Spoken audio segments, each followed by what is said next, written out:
여러분은 혹시 이스라엘과 팔레스타인의 영토 분쟁을 보면 생각나는 게 무엇인가요? 역시 일본이 억지 주장을 하고 있는 독도 문제겠죠. 물론 분쟁이라고 볼 수도 없는 일방적인 억지 주장이긴 하지만요. 여하튼 이러한 주권 문제가 중동에서뿐만 아니라 전 세계 곳곳에서 관찰이 되고 있는데요. 아마 아시아 지역에서 이러한 분쟁의 중심에는 단연 중국이 있다고 생각하실 겁니다. 남중국해 문제부터 시작해서 위구르족, 신장 자치구까지. 하지만 이 못지않게 아시아 지역에서 이웃나라들과 쌈박질을 하는 나라가 바로 일본이라는 사실 혹시 알고 계셨나요? 오늘은 독도 문제뿐만 아니라 주위 이웃 국가들과도 영토 분쟁 문제를 만들고 있는 일본에 대해 알아볼까 합니다. 우선 일본이 만들고 있는 영토 분쟁 중 우리가 가장 잘 아는 것은 단연 독도겠죠. 울릉도에서 동남쪽으로 87km 정도에 위치한 독도는 조선시대부터 이미 시료 지배를 하고 있었고, 현재도 독도 경비대부터 주민까지 직접 거주하고 있기 때문에 과거 사례로 보나 현재 상황으로 보나 분쟁 자체가 무의미합니다. 아주 일본 입장에서 백권양보해서 국제법상에 근거하자라고 주장을 하더라도 실제 국제재판소 판례상 국제적으로 분쟁지역의 영토 주권을 인정함에 있어 가장 중요한 요소는 중재 시점에 어떤 국가가 시료 지배를 하고 있는가이기 때문에 분쟁 자체가 무의미합니다. 그래도 계속 시비를 걸고 있으니 일본이 만들고 있는 영토 분쟁 중 하나임은 틀림이 없습니다. 그 다음으로 일본이 만들고 있는 영토 분쟁은 러시아와의 쿠릴 열도 영토 분쟁입니다. 일본의 지도를 보면 홋카이도를 시작으로 러시아 캄차카 반도까지 쭉 이어지는 섬들이 있습니다. 이 섬들 중 일본은 러시아를 상대로 줄기차게 남단의 3개 섬, 푸나시르, 이투르프, 시코탄과 한 개의 군도, 하보마이 군도에 대해 자신들의 소유라 주장을 하며 분쟁 지역으로 만들고 있습니다. 사실 쿠릴 열도는 아이누족이라는 원주민들이 거주하던 섬들로 아이누족 자체가 국가를 따로 만들지 않았기 때문에 역사적으로 봤을 때는 최초의 러시아와 일본 중 어느 쪽에 속해 있는지 말하기가 애매합니다. 하지만 1855년 러시아가 일본과 처음으로 조약을 맺어 일본의 북방 국경을 이투르프 섬과 우르프 섬 사이로 정하고 홋카이도 위쪽에 위치한 사할린을 양국의 공동거주지로 삼기 시작하면서 처음으로 영토에 대한 개념이 생겼습니다. 그렇지만 러시아와 일본의 사이가 이걸로 확정됐으니 만무하죠. 러시아가 슬슬 남하 정책을 보이기 시작했고, 이에 위협을 느낀 일본은 사할린을 통째로 러시아에 넘기는 조건으로 쿠릴 열도 전체를 달라고 제안했습니다. 이것이 바로 상트페테르부르크 조약. 하지만 이게 의미가 있을까 싶긴 합니다. 이후 1905년에 러일 전쟁 때문에 사할린을 일본이 점령했다가 1945년 태평양 전쟁 때는 일본이 패전하면서 사할린뿐만 아니라 쿠릴 열도까지 싹 다 뺏겨버렸거든요.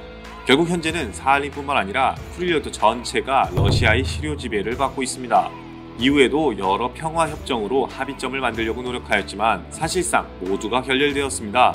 러시아 입장에서는 미국이랑 친하게 지내고 있는 일본과 협력할 이유가 없을 것이고, 일본도 한 개만 주세요, 2개만 주세요 하다가 무경화가 심화되면서 한두 개가 아니라 남쿠릴 열도 모두를 달라고 하고 있는 상황이니까요. 지금은 러시아는 이제 쿠릴 열도가 자신들의 땅임을 공고히 하고 있습니다. 쿠릴 열도에 최신 미사일 방어 시스템을 배치하기도 하고 오호츠크해 일대 해역 지질 조사를 하기도 하면서 말이죠.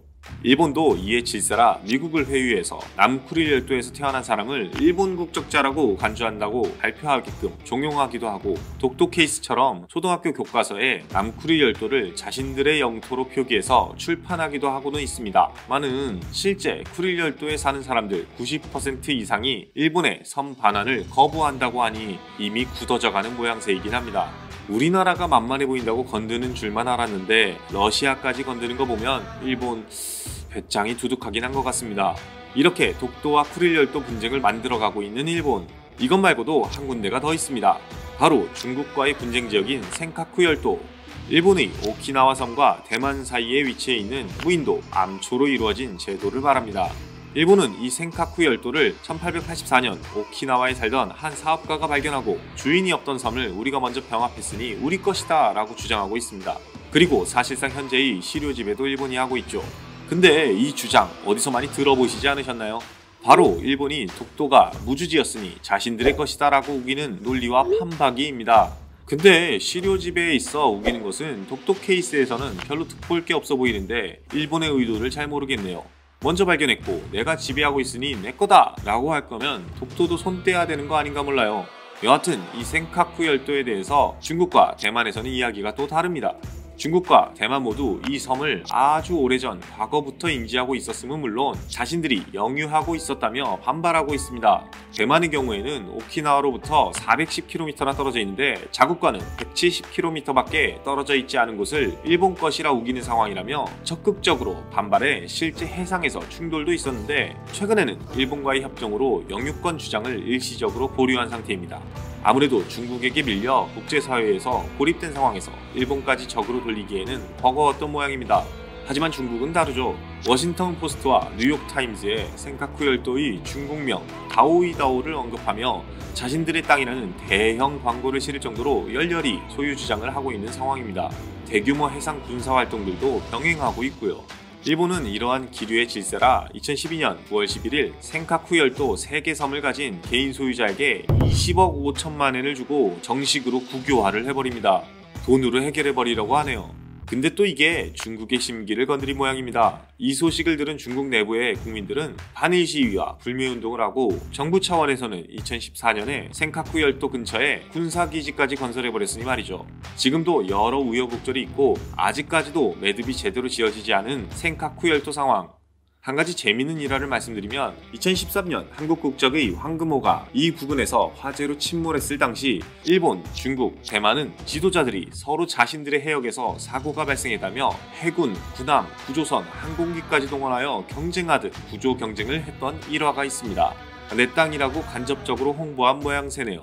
여하튼 한국에 이어 러시아, 중국, 대만과도 분쟁을 만들고 있는 일본. 사실 이런 분쟁 지역은 이미 들어보신 적도 있으실 것이라 생각합니다. 하지만 마지막 분쟁 지역, 우리가 관심을 가지고 지켜봐야 할 곳 한 군데가 남았습니다. 바로 오키노토리시마 암초 지역. 도쿄에서 1740km나 떨어진 이 암초 지역을 일본이 오세아니아 일대의 영향력 및 영해 확장을 위해 콘크리트로 방파제를 만들면서 자국의 최남단 섬이라고 주장하고 있는 상황입니다. 암초일 경우에는 영토 인정이 어렵겠지만 섬으로 인정받으면 자신들의 영토를 주장할 수 있으니까요.